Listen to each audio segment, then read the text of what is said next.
हरे बोलो की जय। सतगुरु महाराज महाराज की। की। प्रथम लागू दो चरनी को, धनिये ना छुड़ायो खिन। लाक तली लालेड़िया, मेरे जीव के ही जीवन। इन पांव तले पड़ी रहूं, धनी नजरी खोलो बातूं। पलना वालों निरीखूं नेत्रे, मेरे जीव के ही जीवन। मेरे जीव के ही जीवन। बोलो श्री प्राणनाथ प्यारी की जय। बोलो श्री सतगुरु महाराज की जय। हाँ जी, प्यारे सुंदर साथ जी, अब हमारे सामने हमारे धौद की अंजना, हम उनको अंजू जी बोलते हैं, वाणी गायन हम सबके सामने रखेंगी, अपने भाव सुनाएंगी। अंजू जी प्रणाम। हाँ। जी अंजू जी बोलिए। प्रणाम जी माता जी, प्रणाम जी। हाँ, प्रणाम जी। हाँ, वो श्रृंगार प्रकरण 22 का मैं भाव रखने जा रही हूँ आपके सामने। हेलो। हाँ जी, हाँ हाँ जी। जी, हाँ जी, आवाज आ रही हाँ है। हाँ। क्यों बरनो अक सूरत, अब लो कहीं न किन। क्यों बरनो अक सूरत, अब लो कहीं न किन। ये झूठी दे क्यों रहे, ये झूठी दे क्यों रहे। सुनते वर्णन, क्यों बरनो अक सूरत, अब लो कहीं न किन। वर्णन नासिक कर ना सके और कोई पहुँचे ना आशिक बिन। वर्णन नासिक कर ना सके और कोई पहुँचे ना आशिक बिन। हक जाहिर क्यों हो वही, हक जाहिर क्यों हो वही। देखत ही उड़े तन, क्यों बरनो हक सूरत, अब लो कहीं न किन। हक इश्क आग जोरावर, इनमें मोमिन बसत। हक इश्क आग जोरावर, इनमें मोमिन बसत। आग असल जीनो वतनिया में, आ गई नो आग असल जीनो वतनिया में। आठों जाम अलमास, क्यों बरनो हक सूरत, अब लो कहीं न किन। आशिक अरवा कहावही, तीन मुख बिरहा नानक सत। आशिक अरवा कहावही, आवही, तीन मुख विरहा नानिक सत, जब दिल विरहा जानिया, जब दिल विरहा जानिया, तब आह अंग चीर चलत, क्यों बरनो हक सूरत, अब लोक महामत कहे मोमिनो, पर करिहा से हुक्मे, श्री महामत कहे मोमिनो, पर करिहा से हुक्मे, न तो अरवाहित क्यों रहे, न तो अरवाहित क्यों रहे, बेशक होए हक से,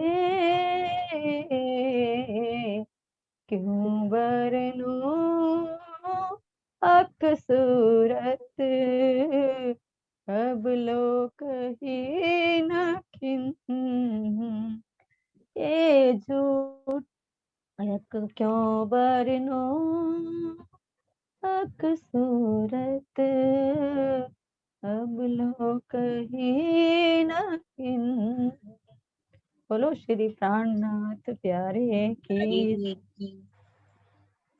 बहुत ही सुंदर अंजू बहन जी, बहुत ही सुंदर वाणी गायन। विरहा में डूबा हुआ, प्रेम में डूबा हुआ, सबको प्रेम में डुबो दिया आपने विरहा में।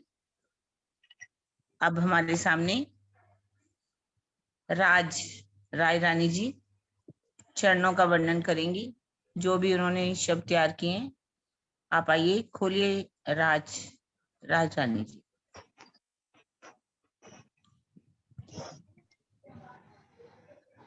प्रणाम जी सुंदर साथ जी, सबके चरणों में कोटान कोट प्रणाम जी। सुंदर साथ जी, मुझे बोलने का अभ्यास बिल्कुल नहीं है, क्योंकि बिल्कुल ही कहीं नहीं मैं बोलती, इसलिए अगर कोई त्रुटि हो तो क्षमा कीजिएगा। वाणी की चुपाई है, रूही कदम भूली ना सूत में, हक ताए भेजे इशारत, ताको हादी कह समझावही, जो असल हक निस्बत। सुंदर साथ जी, ये अपनी श्रृंगार वाणी की चुपाई है, जिसमें राजी महाराज ने हमें बहुत कुछ कहा है। राजी ने श्री रास ग्रंथ से लेकर श्री सागर ग्रंथ तक सब सुंदर साथ को श्री महामती जी के धाम हृदय में बैठकर स्वयं परम धाम के जरे जरे की हमें पहचान करवा रहे हैं। यहाँ तक कि मोल मिलावा में जहाँ हम सब युगल स्वरूप के चरणों में बैठे हैं, वाणी द्वारा सब वहां की हकीकत की पहचान करवा दी है। वाणी द्वारा हमें सब पहचान करवा दी है उन्होंने। अब श्री श्रृंगार वाणी में राजी हमें हमारी धनी के चरणों से क्या निस्बत है, जिसको हम इस माया के ब्रह्मांड में आकर भूल गई हैं। राजी के चरण कमल कितने कोमल हैं। राजी के चरणों की जो फना है ऊपर की कितनी कोमल है, सुगंधी उसमें से आ रही है, उसमें कितनी चेतनता है। राजी के हर एक अंग जो है ना, वो सब चेतन है, नूर में ही है, सुगंधी से भरपूर है, और वो सब हमसे बातें भी करते हैं। तो अब उन कोमल चरणों की राजी हमें पहचान करवा रहे हैं। तली की गहराई, जिसमें बारीक लीके आई है तली में, जो राजी महाराज के युगल सुख के चरणों की तली है वो कितनी कोमल है, उसके अंदर कितनी बारीक लीके, उनमें भी राजी महाराज हमें, वो भी हमसे बातें करती हैं। लेकिन हमारे यहाँ की बुद्धि जो है हमारी, उस शोभा को अपने अंदर अभी ग्रहण नहीं कर पा रही है। इस चीज को ग्रहण करने के लिए हमें क्या करना पड़ेगा, चितवन में जाना पड़ेगा। जब हम चितवन द्वारा धनी के उन चरणों को की शोभा को लेंगे, अपने दिल में उतारेंगे, तभी हमें हमारी निस्बत की पहचान होगी। वैसे तो हमें पहचान हो नहीं सकती, क्योंकि हम इस माया के ब्रह्मांड में आए हुए हैं, तो हमें उनके बाहर पहचान नहीं हो सकती। अगर हम उस शोभा में कभी हमारी अगर चितवन लग गई, अगर हम उसमें डूब गए, तो हम उस शोभा से कभी बाहर आ ही नहीं सकते। हमें फिर ये नसूती जो है संसार की, कुछ भाएगा ही नहीं, हमें कुछ भी अच्छा नहीं लगेगा। हम चाहेंगे बस यही कि हम आंखें बंद करके बैठ जाएं और धनी के चरणों की शोभा में गर्क हो जाए, क्योंकि इन चरणों के सुखों का अनुभव तो वह ही रूह कर सकती है जिसकी युगल सुख के चरणों से निस्बत है। अगर हमारी उन चरणों से निस्बत है, तो तभी तो हमें ये वाणी मिली।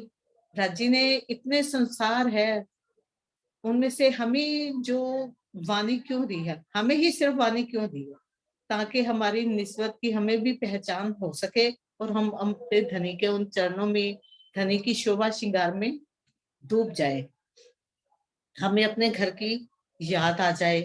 राजी ने अपने पहचान देने के लिए, अपनी याद दिलाने के लिए, राजी ने हमारे अपनी आनंद अंग श्यामा जी को भी संसार माया के ब्रह्मांड में हमारे लिए भेज दिया, और हमें उन्होंने यहाँ आकर हमारे जैसा ही तन धारण करके हमें अपनी पहचान, अपने घर की पहचान, अपने मूल स्वरूप की, युगल स्वरूप सब पहचान, कहाँ हम घूमते थे, कहाँ हम रहते थे, कहाँ की खुशबुएं लेती थी, सब पहचान करवाने के लिए सद्गुरु बनकर वो हमारे साथ आए और हमारे जैसा ही उन्होंने तन धारण कर लिया। कभी रोकर, कभी हंसकर, कभी गुस्सा करके, हर तरह से उन्होंने हमें अपने घर की पहचान करवाने की कोशिश की है, ताकि हम भूली हुई आत्माएं उनको याद कर ले, अपने घर की हमें याद आ जाए और अपने धनी के पास वापस चले जाए, क्योंकि वो हमारी राह देख रहे हैं। हमारी निस्बत क्योंकि धनी जी के चरणों से है। हम इस झूठे खेल को देखने के लिए आई हैं, रमने नहीं आई, हम इसमें रम गई हैं। यह धनी इलम द्वारा हमें अपने पूर्ण स्वरूप की निस्बत की पहचान करा रहे हैं। रज्जी की सिफत में यहाँ के झूठे शब्द तो प्रयोग हो ही नहीं सकते। कोई यहाँ का झूठा शब्द राज्य के मतलब सिफत में हम उसके प्रयोग नहीं कर सकते, क्योंकि वाणी ही हमें कहती है कंकरिए करश की उड़ावे चोरे तबक। तो फिर हम ऐसा कैसे कर सकते? बस ये वाणी ही जो बेशक इल्म है, उसके द्वारा ही हम राज्य के युगल सुख के चरणों की पहचान करके उनके चरणों में ही हमेशा के लिए गर्क हो जाए। प्रणाम जी सुंदर साथ जी, प्रणाम जी।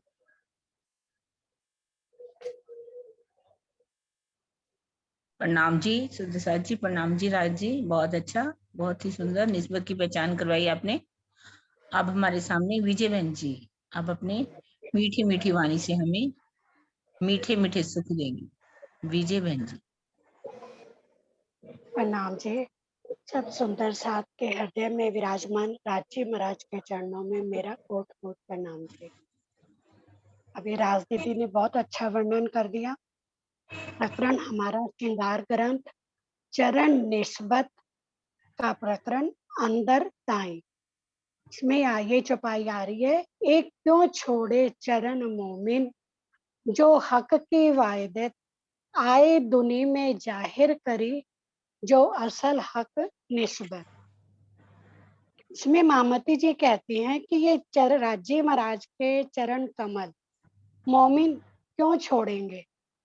मोमिन ही श्री राजी महाराज के अंग हैं।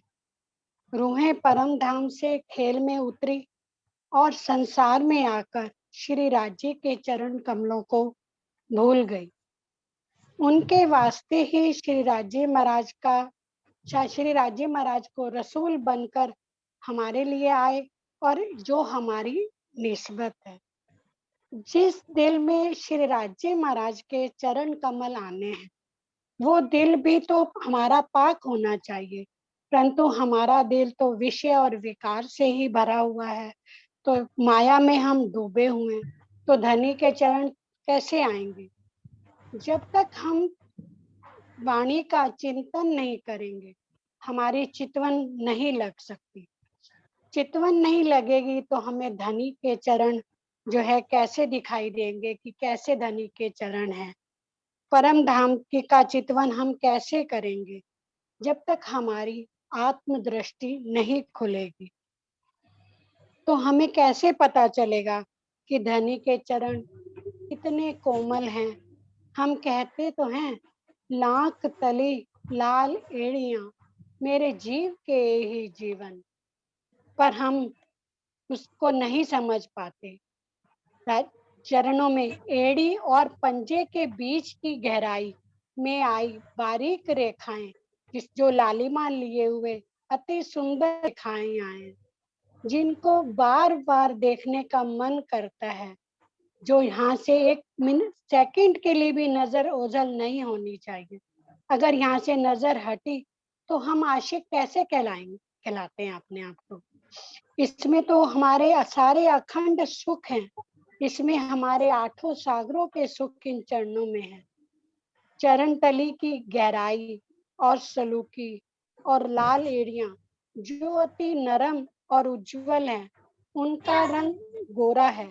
हम कहते तो हैं अति मीठे रसीले रंग भरे, कि राजी महाराज के चरण कमल बहुत ही रस से भरे हुए और मीठे और रसीले हैं। इन चरण कमलों की सिफत इस जुबान से तो हम कर ही नहीं सकते। आपने तो मेरे दिल को अरश तो बना दिया, और मैं भी अपने दिल सहित आपके दिल में बैठी, पर फिर भी राजी महाराज वो तड़फ क्यों नहीं उठती कि मैं आपके चरण कमलों को देख सकूं। कहते हैं राजी जो है सोने हृदय में नहीं आते, आते किसमें, टूटे दिल में। टूटा दिल क्या है कि दुनिया से को हमें पीठ दे करके हमें अपने अंदर की गहरा में उतरकर जो है राजी महाराज के चरण कमलों में हमें डूबना है। उसको कहते हैं कि ये हमारा टूटा दिल, कि हमें राज्य महाराज से जुड़ना है, दुनिया से नहीं। इसलिए कह भी दिया रू नैना दीदार कर, रू जुबा हक सो बोल, रू कानों हक बातें सुने, यही पट अरश का खोल, यही पट अरश का खोल। प्रणाम जी। प्रणाम जी विजय बहन जी, बहुत ही सुंदर, प्रणाम। बहुत ही प्यारा, मीठा मीठा, अति मीठे रसीले रंग भरे। राज्य के चरण कहते हैं अति मीठे हैं, आनंद से भरे हैं, प्रेम से भरे हैं। कितने सुंदर वचन आपने बोले। अब हम अपना वाणी का मंथन शुरू करते हैं। हाँ जी मीनू जी शुरू करिए। नाथ प्यारे की जय, सतगुरु महाराज की जय। प्रकरण 7 चौपाई 17। रूहे कदम पकड़े हक के दिल में, पैठ इसक ठौर ढूंढत, दिल मोमिन अरस तो गया, जो असल हक निस्बत। ब्रह्म सृष्टियों ने ज्ञान दृष्टि से धनी के चरणों को पकड़ लिया है। अब उनके दिल में बैठकर इश्क खोज रही हैं। धनी के चरणों से मूल संबंध होने के कारण ही तो इनके हृदय को परम धाम कहा गया है। हक के दिल में ब्रह्मवाणी के ज्ञान को ग्रहण करके धनी के चरणों पर अटूट श्रद्धा व विश्वास, ईमान रखना ही उनके चरणों को पकड़ना है। ये एक बात हो गई।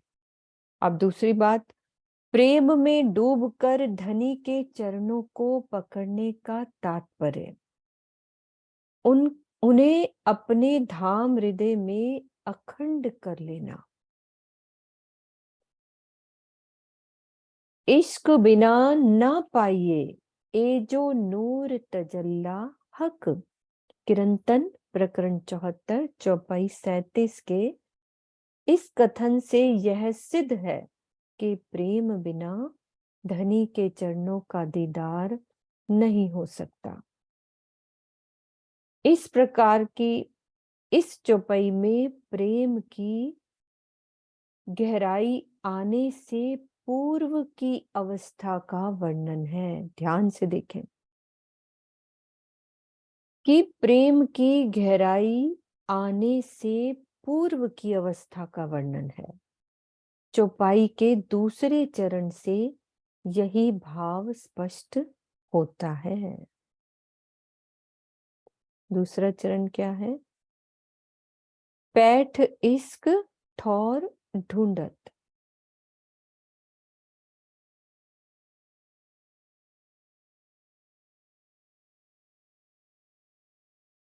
एक कदम ले दिल मोमिन अरस से ना निकसत। ए रूहें जाने अरस बारीकियां। ए जो असल हक निस्बत। ए रूहें जाने अरस बारीकियां जो असल हक निस्बत। ब्रह्म सृष्टियां जब अपने प्राण प्रीतम के अति सुंदर चरणों को अपने धाम हृदय में बसा लेती हैं, तो उनकी दृष्टि परमधाम से नहीं हट पाती। परमधाम की इन गुज बातों को मात्र वे ब्रह्म सृष्टियां ही जानती हैं जिनका धनी के चरणों से शाश्वत संबंध होता है।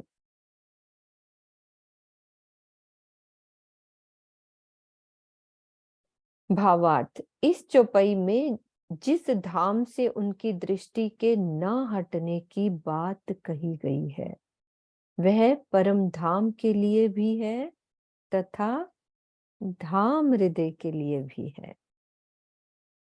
साक्षात्कार दीदार की अवस्था में परम धाम और धाम हृदय में एक रूपता हो जाती है, किंतु इसके पूर्व ध्यान तो बेहद से परे परमधाम में ही केंद्रित किया जाता है। ये बात गहरी है। हाँ जी दीदी, इसको और क्लियर करो कि दो बात करिए। हाँ जी हाँ जी हाँ जी। मतलब वो कह रहे कि ब्रह्म सृष्टियां जब अपने पहले तो ज्ञान से ना धामधनी के चरणों को हृदय में बसा लेती हैं, तो उनकी दृष्टि जो है कभी भी परम धाम से नहीं हटती। ये ही मेन कह रहे हैं कि अर्श बरी की बातें हैं, गोई बातें हैं, और वो गोई बातें को कौन जानेगी? जिनकी निस्बत रज्जी से, क्योंकि उनका संबंध किससे है? रज्जी से निस्बत होना। अब नीचे क्या कह रहे हैं, इसके भाव को करना जरा एक सेकंड के लिए। नीचे भाव जो है धाम दृष्टि के हटने की जो बात की गई है ना, धाम से उनकी दृष्टि के ना हटने की बात की, दृष्टि हटती नहीं है, क्योंकि परम धाम के लिए वह परम धाम के लिए है और धाम हृदय के लिए भी है। उनकी नजर ही परम धाम में है। जब साक्षात्कार हो रहा है तो परम धाम और उनके बीच में कोई अलग नहीं हो जाती, एक रूप हो जाती है। उनकी दृष्टि ध्यान तो बेहद से परे परम धाम में। जैसे कि हम पहले चितवनी करते हैं, तो चितवनी करते हुए हम हद छोड़ते हैं, बेहद को छोड़ करके अपनी चितवन को कहाँ लगाते हैं? परम धाम में केंद्रित करते हैं। वास्तव में उनको दर्शन कहाँ होता है, दीदार कहाँ होता है? अपने हृदय में। हृदय में ही अपने धनी से वो एक रूप हो जाती है। सिर्फ ध्यान से पूर्व की जो है स्थिति अपनी दृष्टि को हद से परे बेहद में और बेहद से परे परम धाम में केंद्रित करती है। जैसे कि हम अक्सर कहते हैं कि कोई किसी स्थान पर बैठ करके रिमोट से वो सेटिंग करता है कि मुझे यहाँ से यहाँ अपना निशाना लगाना है, तो निशाना वो यहाँ बैठ के लगा रहा है, लेकिन निशाना कहाँ लगेगा? वहां जहाँ असल उनका है। भाव क्या है कि निशाना हम जरूर यहाँ से लगाएंगे, सेटिंग करेंगे कि हद बेहद को पार कर लिया परम धाम में, पर वास्तव में उनका दर्शन कहाँ होगा? अपने धाम हृदय में। अपने धनी से ही उनका दीदार, धनी का ही दीदार होगा और उन्हीं से वो एक हो जाएंगी, वाहिदत में हो जाएंगी, कोई उनमें अंतर नहीं रहेगा। ये अवस्था है, एक रूप हो जाएंगी। एक रूप हो जाएंगे। रोहे सिर पर कदम चढ़ाए के, अरस मोहल्लों में मालत, सब हक गुज रूहे जा नहीं, जो असल हक निस्बत। आत्माएं धनी के चरण कमलों को अपने सिर पर रखकर परमधाम के महलों में घूमती है और श्री राजी के हृदय की सभी गुज बातों को जानती हैं, क्योंकि धाम धनी के चरणों से हमारा अनादि संबंध है। तो किसी भी वस्तु को सिर पर रखना उसके प्रति अटूट श्रद्धा व सम्मान की भावना को प्रदर्शित करता है। ब्रह्मशिष्टियां धनी के चरण कमलों को अपने जीवन का आधार मानती हैं और श्रद्धा से परिपूर्ण होकर चितवनी में परमधाम के महलों का साक्षात्कार करती हैं।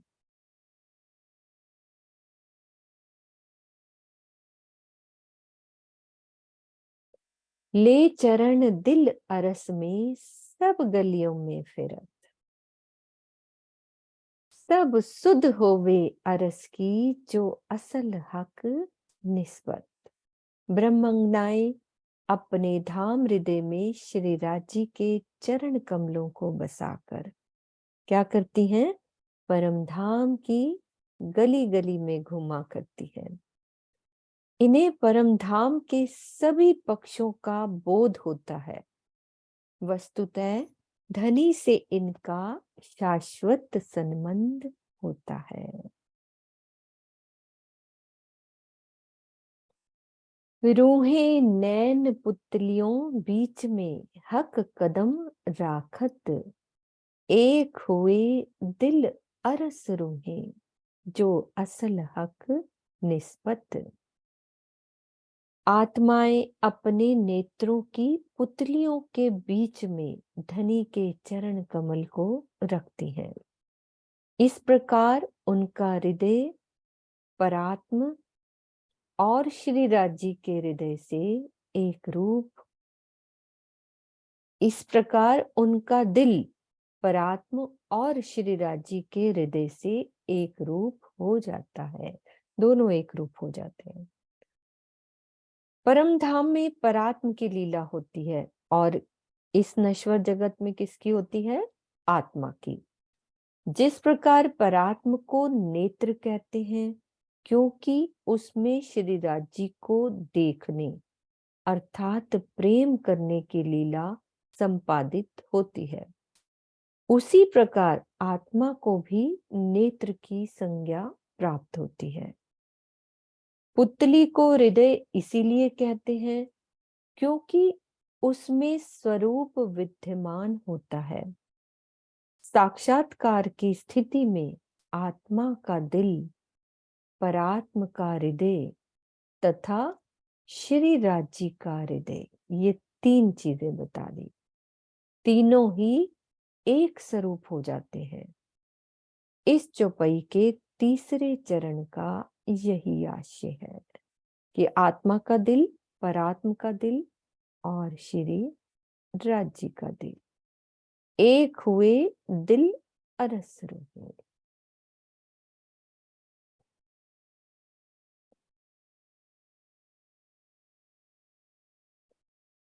सुंदर साथ का किसी भी चौपाई पे मान लो नहीं समझ आते तो रेजन कर सकते हैं अपन।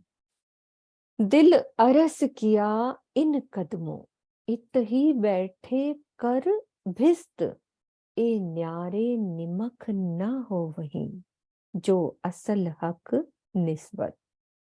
हृदय में धनी के चरण कमलों के बस जाने से जब हृदय ही आनंद का धाम बन गया, जिन चरणों से आत्मा का अनादि काल से अखंड संबंध रहा है, उनको अपने हृदय में बसा लेने के पश्चात वह एक क्षण के लिए भी इन्हें अलग नहीं होने देती।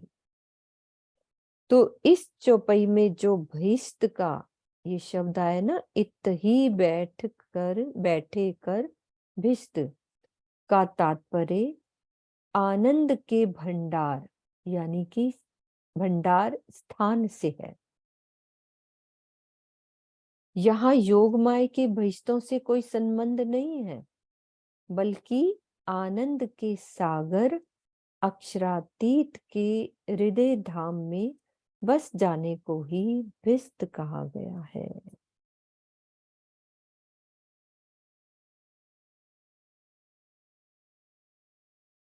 हो गई क्लियर?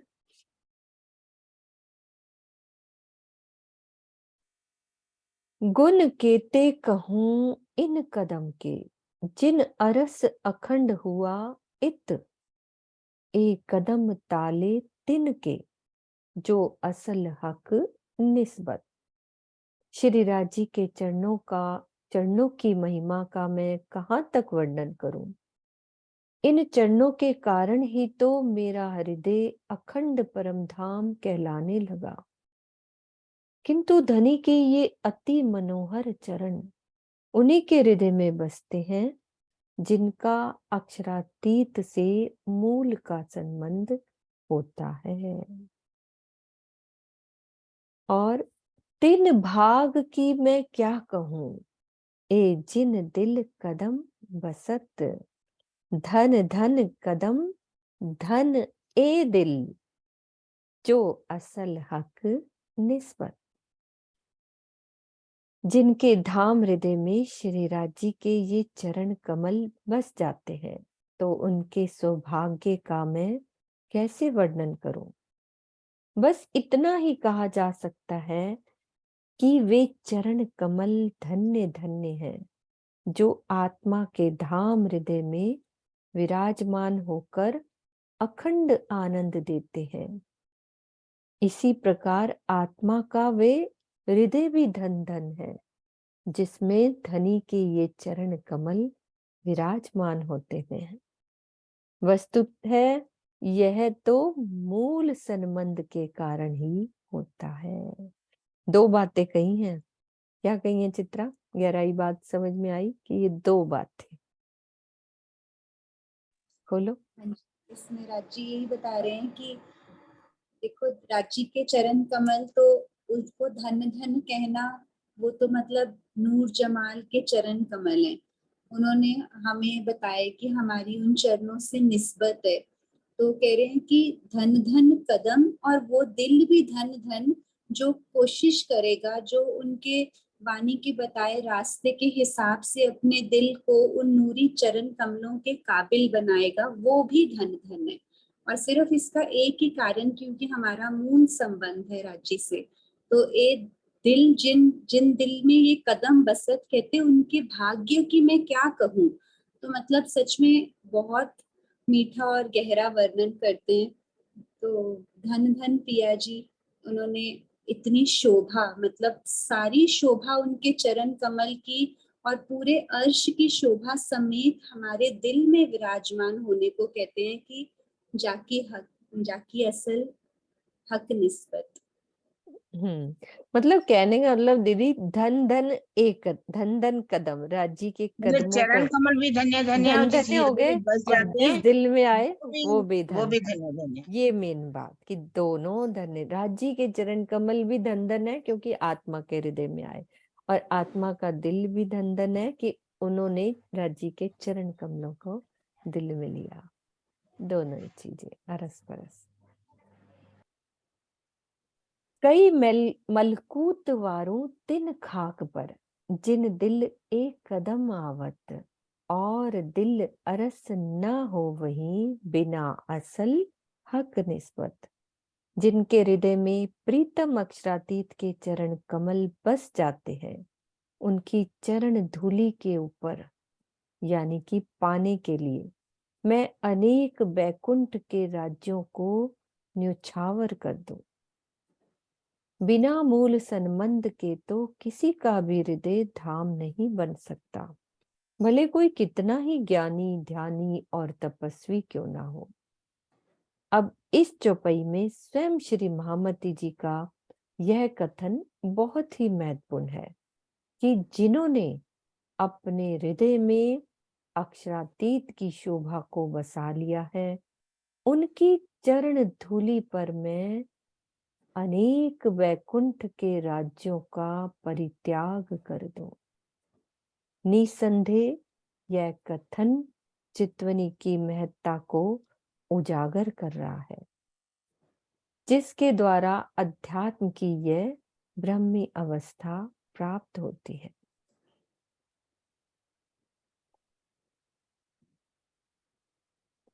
दिल सांच ले सरियत चले, या पाक होए ले तरीकत। दिल अरस न होए बिना मोमिन, जाकी असल हक निस्बत। भले ही कोई सच्चे हृदय से कर्म कांड का पालन करे या पवित्र भाव से भक्ति यानी उपासना का मार्ग अपनाए, किंतु ब्रह्म मुनियों के अतिरिक्त अन्य किसी का भी हृदय धाम नहीं हो सकता, क्योंकि मात्र इनका ही श्रीराज जी से अखंड संबंध होता है। संसार के जीव कर्म कांड यानी शरीयत और उपासना के मार्ग पर चलते हैं। तारतम्य ज्ञान से रहित होने के कारण वे पर ब्रह्म के धाम, स्वरूप तथा लीला के बारे में नहीं जानते। यही कारण है कि वे हकीकत के मार्ग पर यानी सत्य के मार्ग पर नहीं चल पाते तथा पर ब्रह्म के साक्षात्कार से वंचित रह जाते हैं। तारतम्य ज्ञान प्राप्त कर लेने पर ही कर्मकांड को छोड़ पाना इनके लिए बहुत कठिन होता है।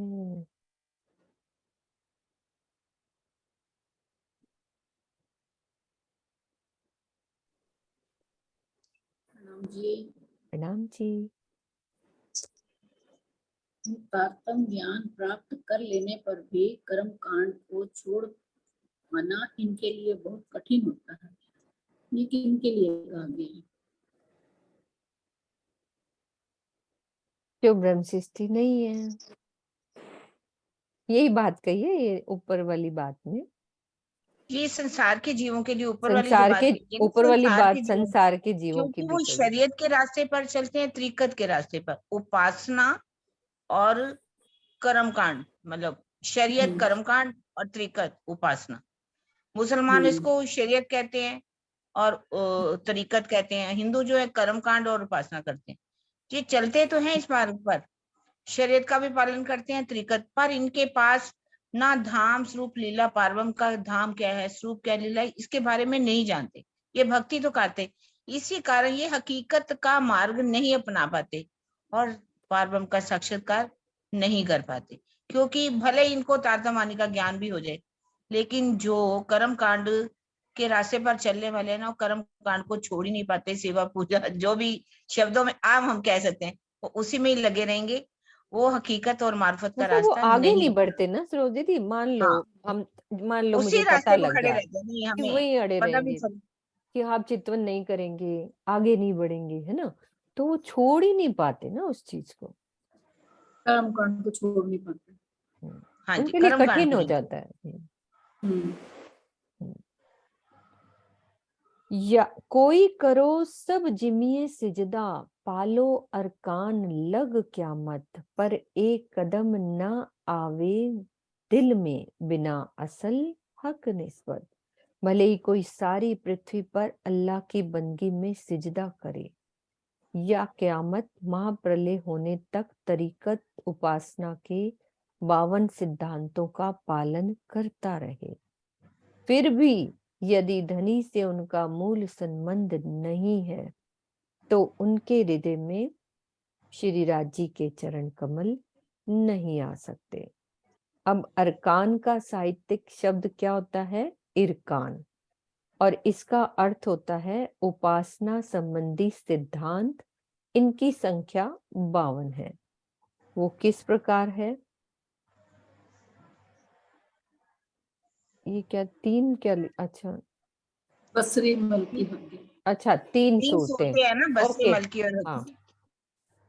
3 सूरत बसरी, मलकी और हक्की प्लस 4 आकाश, नासूत, मलकूत, जबरूत और लाहूत, ये 52 की संख्या है, प्लस 5 मखलूकात सृष्टि, प्लस 6 नमाज, प्लस 7 मतलब यानी 7 क्यामत के निशान, फिर 8 बहिश्तें, 9 इबादत और 10वीं सदी पर विश्वास। इनको मानने वाला ही सच्ची इबादत करने वाला मुसलमान कहलाने का अधिकारी है। ये बात समझ में नहीं आई दीदी, क्या मतलब है? नहीं, 52 जो है ना, इनकी संख्या जो इरकान उपासना करने वाले सिद्धांत होते हैं 52। तो वो कहते हैं जो इन बातों पर ईमान रखेगा वही सच्चा मुसलमान है। 3 सूरतें हैं, बसरी, मलकी और हक्की, सबको पता है। 4 प्रकार के आकाश है, नसूत, मलकूत, जबरूत और लहूत, ठीक है। और 5 प्रकार की सृष्टि मानी जाती है। इनमें ना 5 प्रकार की सृष्टि होती है, वो मानी जाती है। और जैसे नमाज पढ़ते हैं तो 6 तरह से नमाज पढ़ते हैं, 6 टाइम। और क्यामत के 7 निशान तो हमें अच्छी तरह से पता है, क्यामत के निशान क्या है ना? 7 क्यामत के निशान। और 8 प्रकार की बहिश्ते, ऊपर करना जरा, हाँ जी, 8 प्रकार की बहिश्ते है ना। और 9 प्रकार की इबादत करते हैं, जो बंदगी करते हैं ना, वो 9 प्रकार की इनकी रियाज होती है, इबादत होती है। और 10वीं सदी पर रूहों का आना, जो मानेंगे कि 10वीं सदी में विश्वास लाते हैं कि अल्लाह ताला का आना लिखा हुआ है, तो उसको ये मानने वाला ही सच्चा मुसलमान कहलाएगा। ये 52 प्रकार के अरकान है, इनके नियम होते हैं। उपासना करने वाले सूफी जो मुसलमान होते हैं, उनके ये 52 प्रकार के सिद्धांत लिखे हुए हैं। तो इन पर जो पूरा विश्वास लाएगा वही सच्चा इबादत करने वाला मुसलमान कहलाएगा। इतना करने पर भी, हाँ, मेन ये बात है। पालन करने पर भी पार ब्रह्म के चरण कमल नहीं मिल पाते, क्योंकि इनका मूल संबंध नहीं है, धनी से नहीं होता। तो दीदी मुसलमानों के ये बताओ, तो हिंदुओं के भी इतने होंगे ये, हाँ सब है ही, होंगे क्यों नहीं, है ना? हिंदुओं के भी तो इतने होंगे ही ना। हाँ जी, आ हाँ जी। गया। अब 73 फिरके मोहम्मद के, तामे एक को हक हिदायत, और नारी एक नाजी कया, जाकी असल हक निस्बत। मोहम्मद साहब ने अपने 73 फिरकों का वर्णन किया है। उसमें से केवल एक ही फिरका सच्चा होगा, जिसको श्री राजी की ओर से मार्गदर्शन प्राप्त होगा, यानी हिदायत होगी। एकमात्र वही फिरका अखंड सुख को प्राप्त करने वाला होगा। शेष सभी 72 फिरके दोजकी होंगे। इसी एक फिरके का धनी से अखंड संबंध होगा। अब कुरान में जिस नाजी फिरके अखंड आनंद प्राप्त करने वाले समुदाय का वर्णन है, वह किसका समुदाय है? वो ब्रह्ममुनियों का। और इनके तन यानी ब्रह्ममुनियों के तन परम धाम में है, और मोहम्मद साहब ने इनको अपना भाई कहकर इनकी महिमा गाई है। भाई कहा है कुरान।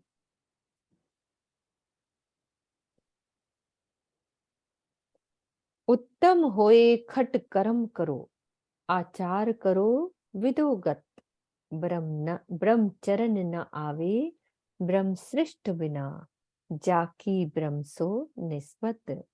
श्री महामती जी संसार के लोगों को संबोधित करते हुए कह रहे हैं कि भले ही आप लोग अपनी श्रेष्ठता का दावा करो, खट कर्म षट कर्म का आचरण करें तथा विधिगत सदाचार का पालन करें, फिर भी यदि आप में परमधाम का मूल संबंध नहीं है, तो श्री राजी के चरण कमल आपके हृदय में नहीं आ सकते। अब वेद पढ़ना और पढ़ाना, भावार्थ में कह रहे हैं यज्ञ करना और कराना, दान लेना तथा दान देना, ये क्या कहते हैं? ये छठ कर्म माने जाते हैं। तारतम ज्ञान से रहित होकर भले ही कोई कितना भी धर्माचरण क्यों ना करे, धर्माचरण, उसे पार ब्रह्म के साक्षात्कार का अनुभव नहीं हो सकता। प्रकृति से परे वह पर ब्रह्म अंतःकरण और इंद्रियों से होने वाली भक्ति के द्वारा प्राप्त नहीं हो सकता।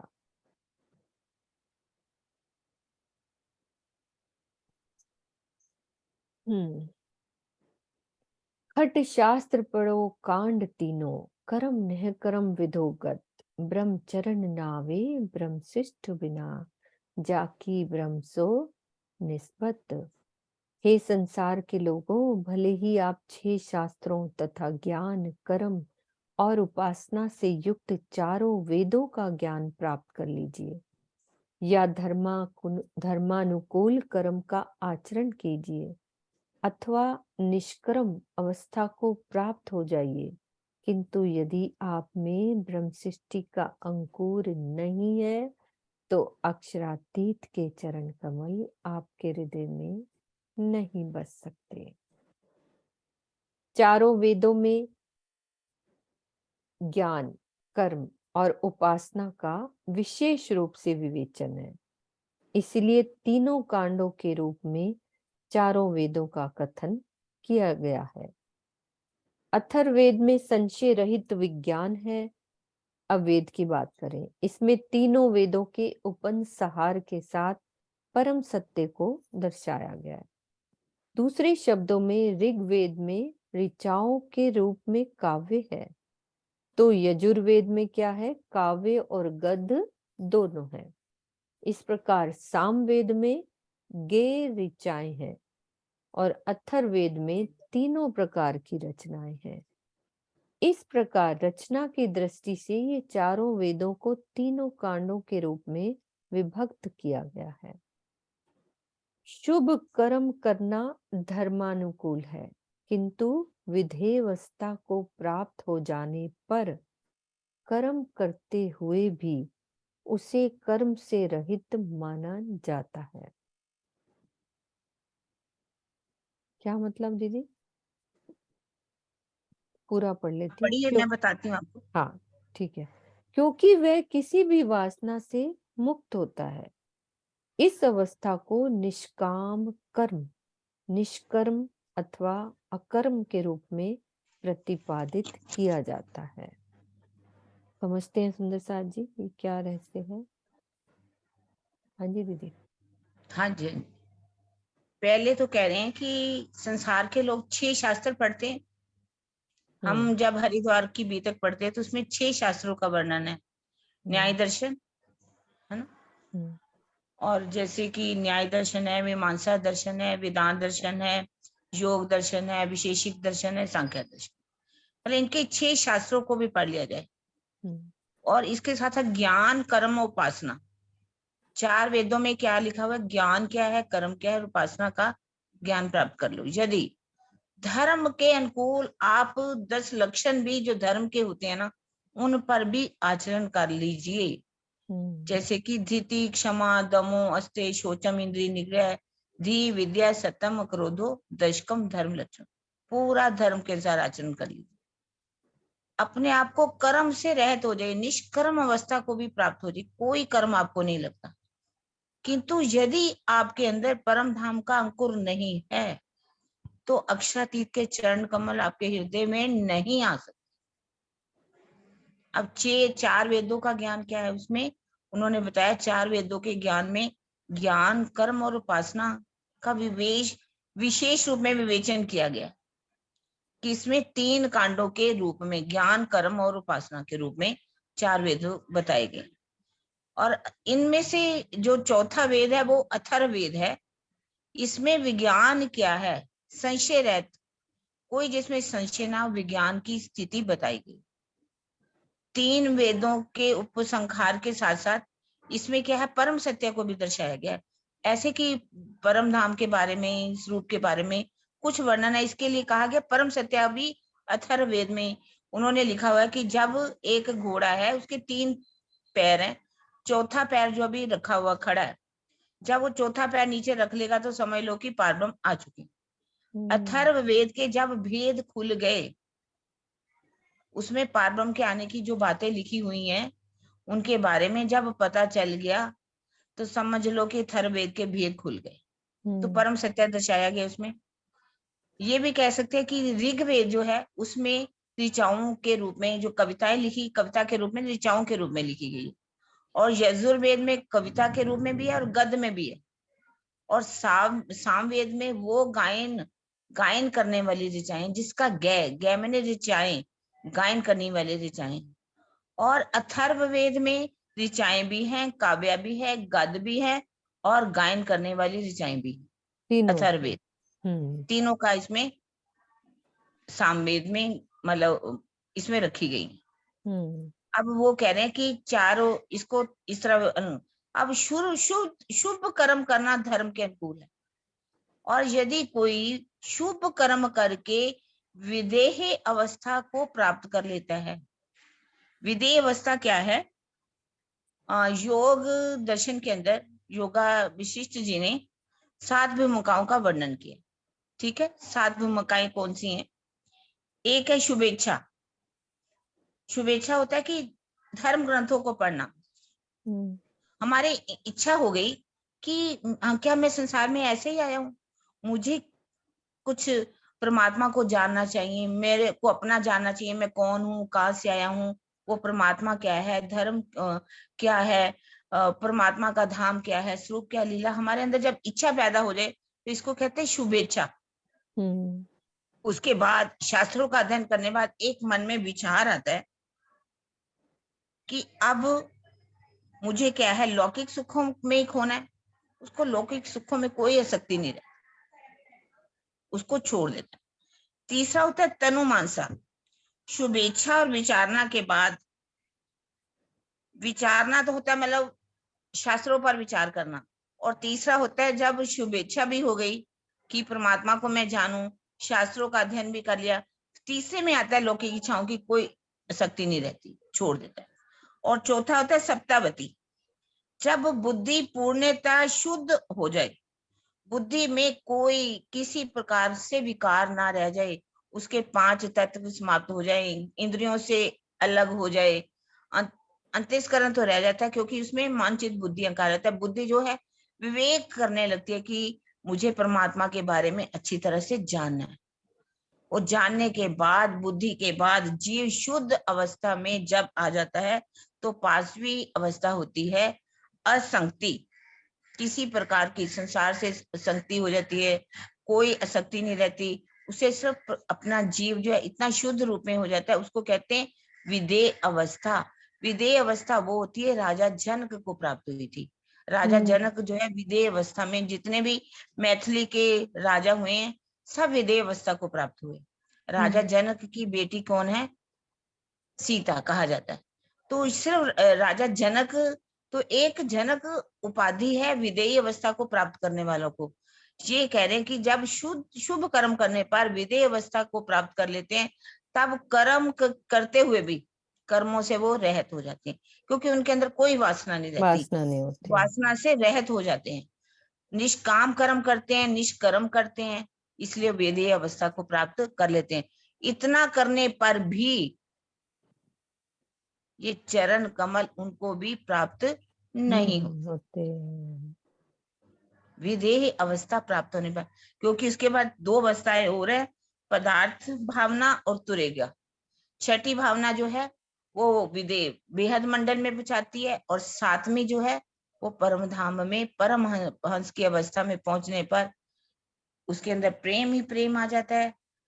और प्रेम उसके अंदर आता है जिसकी निस्बत धनी से होती है। ये दीदी बात समझने वाली मेन ये कि इतना कुछ करने के बाद भी धनी के चरण कमल इनको नहीं मिले, नहीं मिले, सीधी सी बात।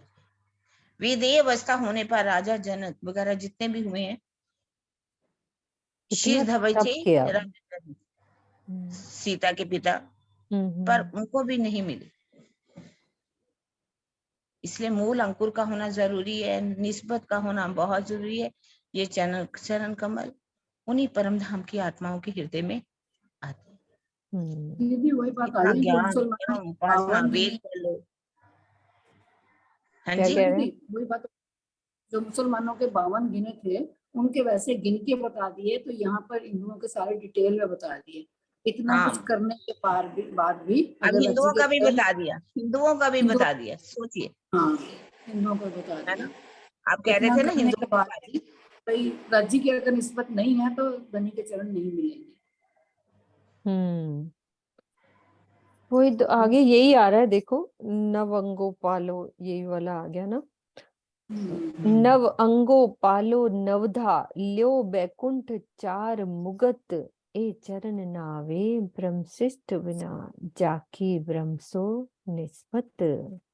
भले ही आप श्रवण कीर्तन स्मरण पाद सेवन अर्चन वंदन दास्य संख्य और आत्मनिवेदन से युक्त नवदा भक्ति का आचरण कीजिए तथा बैकुंठ की सालोक्य सामीप्य सारूप्य और सायुज्य मुक्ति को भी प्राप्त कर लीजिए। फिर भी यदि आप में परम धाम का अंकुर नहीं है तो धाम धनी के चरण कमल आपके हृदय में नहीं बस पाएंगे। ये चरण कमल तो केवल ब्रह्ममुनि आत्माओं के धाम हृदय में ही बसते हैं। लेकिन दीदी एक दीदी मेरे दिल में संशय आया, किरण दीदी हाँ जी। एक मेरे दिल में संशय आया। देखो यहाँ तो उन्होंने ये कह दिया कि फिर भी ब्रह्म सृष्टियों के बिना राज्य के चरण नहीं मिलेंगे, लेकिन एक जी। तरफ ये भी कहते हैं कोरे से कोरा जीव भी जो होगा ना वो प्रेम से अगर चिंतन करेगा तो वो राज्य के दर्शन पा लेगा।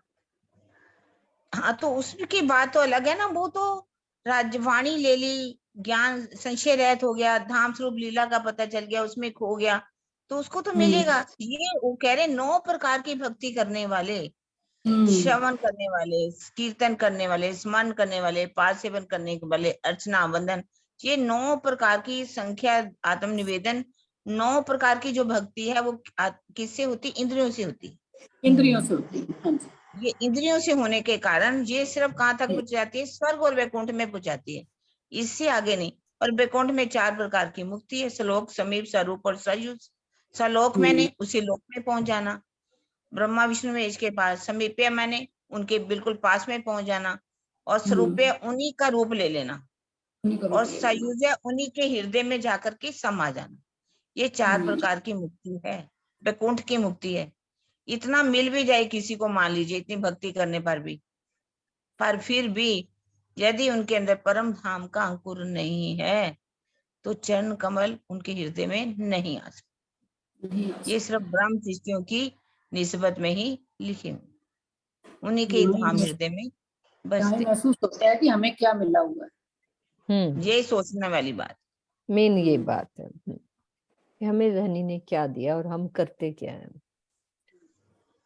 वेद शास्त्र पुराण पढ़ो सब पैंडे देखो प्रापत ए चरण नावे ब्रह्मशिष्ट बिना जाकी ब्रह्म सो निष्पत। भले ही हम सभी वेद शास्त्र और पुराणों का अध्ययन कर लें तथा पर ब्रह्म का साक्षात्कार कराने वाले सभी मार्गों की खोज कर लीजिए, फिर भी ब्रह्म सृष्टियों के बिना धनी के चरण कमल अन्य किसी के हृदय में नहीं आ सकते, क्योंकि इनका ही धाम धनी से अखंड संबंध होता है। कोई वेद पांचों मुख पढ़ो कई त्रैगुण जात पढ़त, पर ए चरण नावे ब्रह्मशिष्ट बिना जाकी ब्रह्म सो निस्बत। यदि किसी के पास 5 मुख हों और उनसे चारों वेदों को पढ़ता रहे, जैसे कि अनेक त्रिगुणात्मक देव पढ़ते हैं, फिर भी ब्रह्म सृष्टियों के अतिरिक्त अन्य किसी भी देव आदि के हृदय में पर ब्रह्म के चरण कमल नहीं आ सकते। वस्तुतः आत्माओं का ही पर ब्रह्म से अखंड संबंध होता है। छांदोग्योपनिषद के कथन इतिहास पुराण पंचमो वेदना वेदः से यह सिद्ध होता है कि वेदों की व्याख्या में लिखे गए ब्राह्मण ग्रंथ ही इतिहास पुराण है और इन्हें ही पंचम वेद की शोभा प्राप्त है। इस आधार पर यह कहा जा सकता है कि यदि कोई चारों वेदों सहित इस पंचम वेद ब्राह्मण ग्रंथों का भी अध्ययन करे तो भी धनी के चरण कमल उनके हृदय में नहीं आ सकते, सिवाय ब्रह्मशिष्टियों के। इस चौपाई में मुख शब्द का प्रयोग किया गया है। यहाँ पर अलंकारिक रूप से ऐसा कहा गया है कि जिस प्रकार एक सिर होते हुए भी चारों वेदों को कंठस्थ करने के कारण ब्रह्मा जी को चतुर्मुखी और 10 विद्याओं का पंडित होने से रावण को दशानन कहते हैं, उसी प्रकार यदि किसी व्यक्ति के 5 मुख हों और उनसे वह चारों वेदों को पढ़ता रहे तो भी धनी के चरणों को नहीं पा सकता। होगी ना क्लियर? ब्रह्मशिष्ट कही वेद ने, ब्रह्म जैसी तदोगत, तौल न कोई इनके, जाकी ब्रह्म सो निस्बत। वेदों में ब्रह्मशिष्टियों को परब्रह्म के समान कहा गया है। इनकी तुलना अन्य किसी प्राणी से नहीं की जा सकती, क्योंकि इनका तो अक्षरातीत से अनादिकाल से अटूट संबंध होता है। तैत्रीय उपनिषद में कहा गया है कि ब्रह्मविदो ब्रह्मेव भवति, अर्थात ब्रह्म को जानने वाला ब्रह्म के समान होता है। पर ब्रह्म की अंग रूपा आत्माएं ही उनके वास्तविक स्वरूप को जानती हैं, इसीलिए ब्रह्म सृष्टियों को उनके समान ही कहा गया है। पर ब्रह्म की अंग रूपा होने से उन्हें बाही ब्रह्म रूप कहने पर भी अद्वैत सिद्धांत में कोई त्रुटि नहीं होती। वैराग्य शतक में भर्तृहरि जी ने स्पष्ट रूप से कहा है कि ब्रह्मोद्राद्रिम रुद्रणास्त्रकणानः यत्र स्थितो मन्यते, अर्थात पर ब्रह्म में अपना चित्त लगाकर ज्ञानी जन ब्रह्मा और इंद्र आदि देवगणों को तिनके की भांति नगण्य मानते हैं।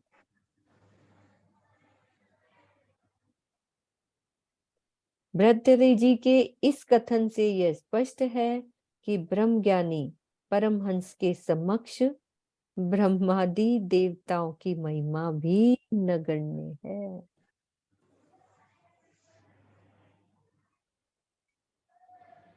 महाभारत के शांति पर्व अध्याय में 198 श्लोक 6 से 10 में कहा गया है कि परम धाम के समक्ष सभी देवलोक नरक के समान हैं। एते वै निशास्तात स्थानस्य परमात्मना। इतनी बड़ी बात गई है, देखो शांति पर। हाँ, मतलब ये छोटी मोटी बात नहीं बड़ी है। बात, छोटी बात है कोई? हम्म, जिस परम धाम को कोई जानता नहीं है, उस परम धाम के सामने वो क्या बताया? और हमें राजी ने नरक के क्या समान दे है, दिया। नरक। बिल्कुल।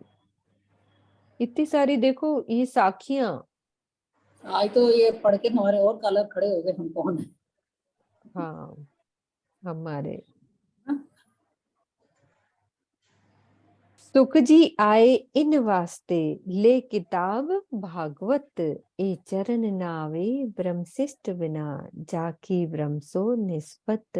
इन्हीं ब्रह्मशिष्टियों की पहचान कराने के लिए सुखदेव जी भागवत ग्रंथ लेकर आए। परमधाम की आत्माओं के बिना धनी के चरण कमल अन्य किसी भी हृदय में नहीं आ सकते। ब्रह्मा ने भेजी परमहंस पर, ब्रह्म ने भेजी परमहंस पर, वेद अस्तुत बंदोबस्त, ए ब्रह्म चरण क्यों छोड़ी, जाकी ब्रह्म सो निस्बत। अक्षरातीत ने अपने आदेश से ब्रह्म सृष्टियों के लिए ही वेदवाणी भेजी है। वेद अस्तुत बंदोबस्त, जिससे परब्रह्म के साथ साथ ब्रह्म सृष्टियों की भी महिमा, जिसमें पर ब्रह्म के साथ साथ ब्रह्म सृष्टियों की भी महिमा दर्शाई गई है। हम सोचते हैं ना भी वेद में हम क्या लिखा है, लेकिन उसके अंदर ब्रह्म सृष्टियों की महिमा दर्शाई गई है। और जिनका धनी के चरणों से अखंड संबंध है, वे भला उन चरणों को कैसे छोड़ सकते हैं। 4 वेदों में अक्षर अक्षरातीत की विवेचना की गई है। इसके साथ ही वेदों में ऐसे कई मंत्र हैं जिसमें ब्रह्मी अवस्था को प्राप्त होने वाले उन ब्रह्मणी परमहंसों की महिमा का चित्रण किया गया है। अब उन्होंने आगे बता दिया कहाँ कहाँ किया है। सामवेद पूर्वाचिक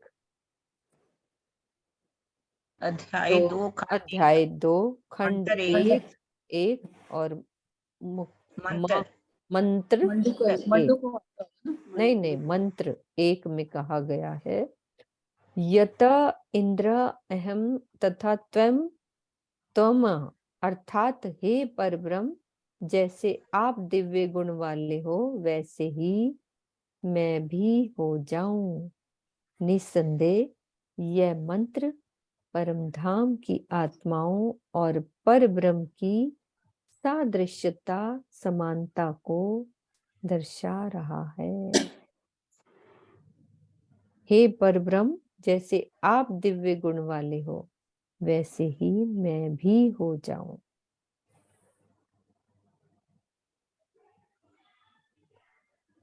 हाँ जी, ये चौपाई लास्ट लेते हैं। चित्रा चौपाई दोहराओ। ब्रह्म ने भेजी परम हंस पर, ब्रह्म ने भेजी परम परमहंस पर वेद अस्तुत बंदोबस्त, वेद अस्तुत बंदोबस्त, ए ब्रह्मचरण क्यों छोड़ही, ए ब्रह्मचरण क्यों छोड़ही, जाकी ब्रह्म सो निस्बत, जाकी ब्रह्म सो निस्बत। बोलो श्री प्राणनाथ प्यारे की जय।